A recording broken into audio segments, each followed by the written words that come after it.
A questão política efervescente são as eleições municipais. Então vamos a ela. Na questão política, a ideologia é a teoria do jogo. As eleições é o jogo jogado. Então acho que vale a pena a gente fazer uma abordagem sobre esta questão em Maringá. Não diferente de outras cidades, nós temos as nossas peculiaridades.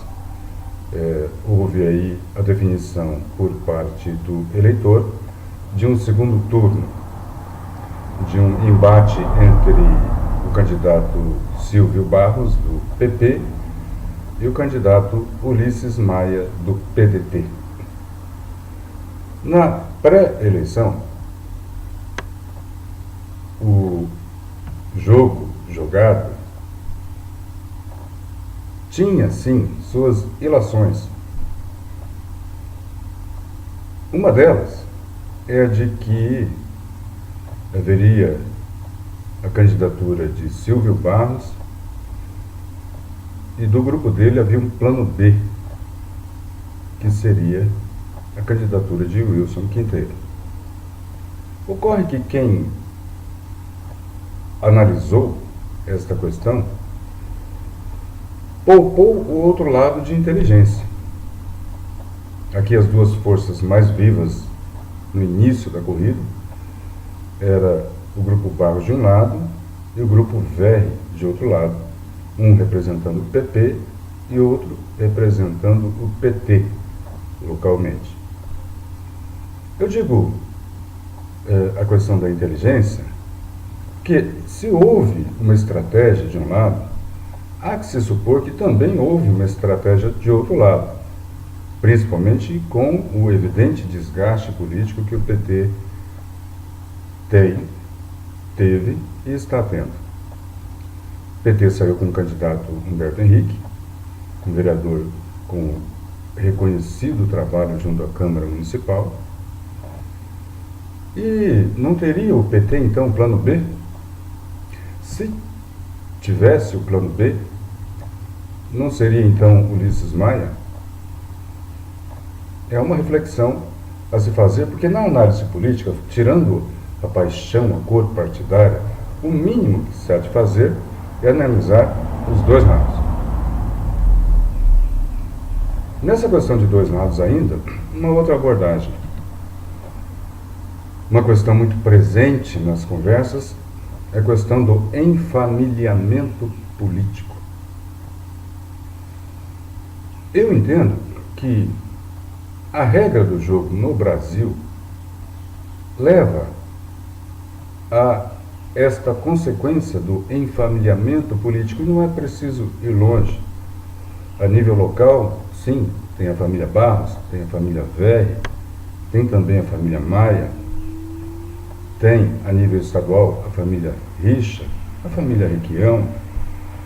Ocorre que Maringá, é preciso reconhecer isso, não é o Maranhão do Sarney, o estado mais miserável do Brasil. Maringá alcançou, e não sou eu que digo, são índices técnicos, índices de qualidade de vida, IDEB e IDH, que rivalizam com as capitais do país, onde o aporte de recursos é maior, proporcionalmente. Então, temos uma situação em comum, fruto desse enfamiliamento. Desculpe. A primeira que não é a miserabilidade da cidade. A segunda questão é de que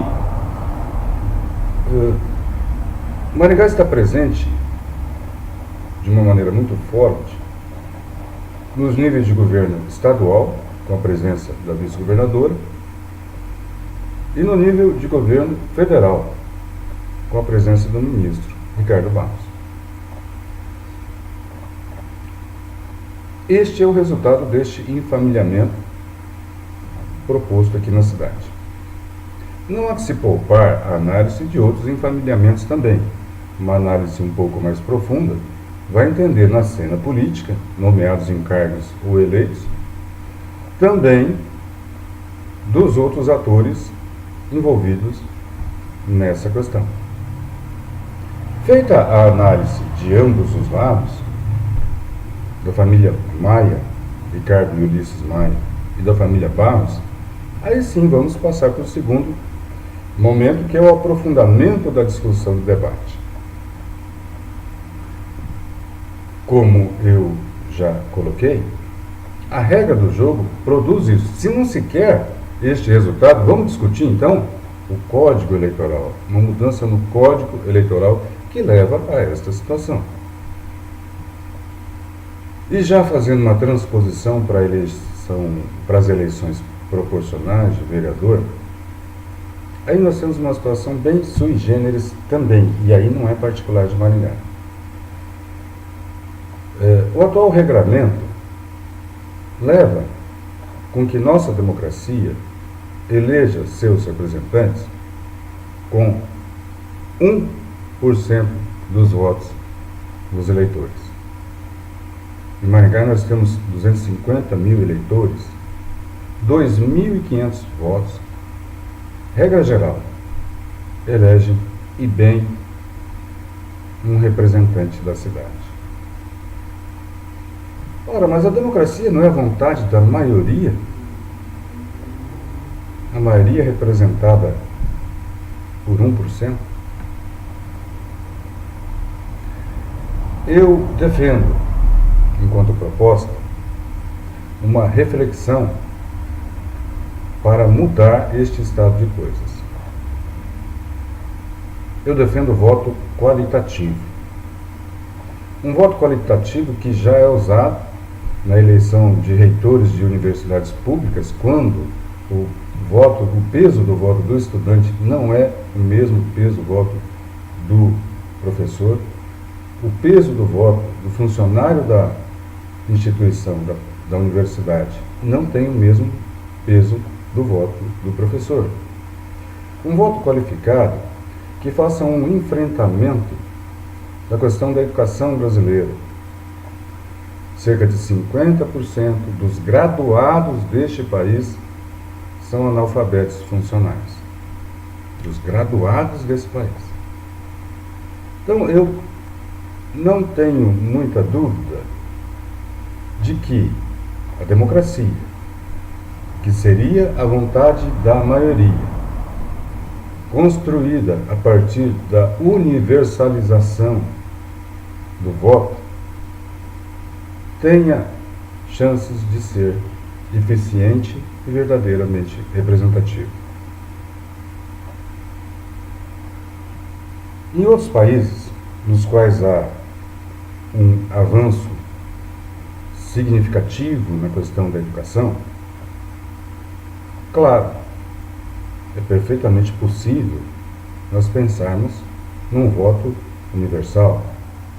Eu não quero aqui defender que o ignorante, com ou sem status social, ou dinheiro, ou capacidade financeira, não vote. Não, todo mundo tem direito a um voto.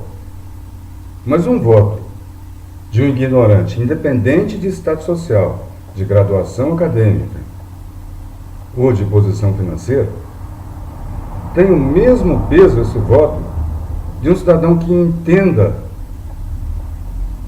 como é que funciona a democracia. Poder Executivo e as suas atribuições, Legislativo e as suas atribuições, e Judiciário e as suas atribuições.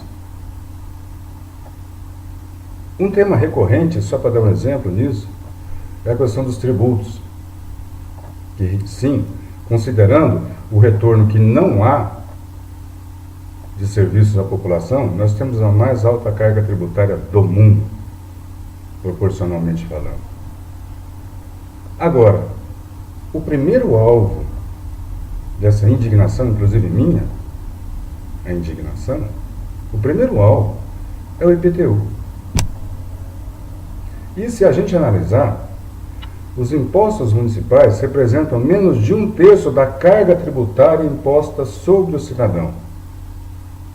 E vai-se aonde atacar a indignação, desemboca aonde? No menorzinho. A grande arrecadação, carga de arrecadação é do governo federal e do governo estadual. nós precisamos construir ferramentas para discutir verdadeiramente esta reformulação desse pacto tributário brasileiro. O imposto municipal é um imposto de maior reciprocidade que o cidadão paga. Então, defendendo esta ou aquela administração, vamos pensar no IPTU de R$ 1.200 por ano. É R$ 100 por mês. Entre outras coisas, o IPTU se encarrega da coleta de lixo, por exemplo. R$ 1.200 por ano dariam R$ 100 por mês. É possível contratar alguém para recolher o lixo da tua casa o mês inteiro por R$ 100 por mês? Eu não estou aqui relevando alguma dificuldade que uma ou outra família ou pessoa possa estar passando para este pagamento deste tributo. Eu estou aqui contextualizando essa questão do tributo dentro do espectro ao qual o cidadão é submetido. Então nós temos muito a avançar nessa questão, nesse reordenamento, nessa repactuação da construção dos nossos agentes públicos. Enquanto nós não mudarmos a forma de fazer o bolo vai continuar igual. O bolo a que me refiro é a eleição dos agentes públicos, que desemboca nessa situação que todos nós vemos a nível nacional. E alguém pode questionar, mas Willy, isso não tem a ver com a questão municipal. Tem, e tem muito a ver. Se você se lembrar 2 anos atrás, talvez você se lembre que aquele deputado, ou até senador, que está lá na Lava Jato, ou até preso já, investigado ou preso, estava com um cartaz aí na sua cidade, com o vereador pedindo voto. Aquele dinheiro, né, que foi gasto na sua cidade, provavelmente era seu mesmo, do Petrolão. Então esta é a primeira reflexão que eu gostaria de deixar aqui colocado. E antes de terminar, quero dizer que mantenho um ativismo digital muito constante, e de que nesse ativismo digital eu não poupo partidos dessas análises. Quem observa com isenção, né, as minhas atividades saberá disso. O que nós temos que ter é uma firme postura de construir um país verdadeiramente justo, digno, cujas leis e normas sejam compatíveis com os anseios da maioria da população brasileira.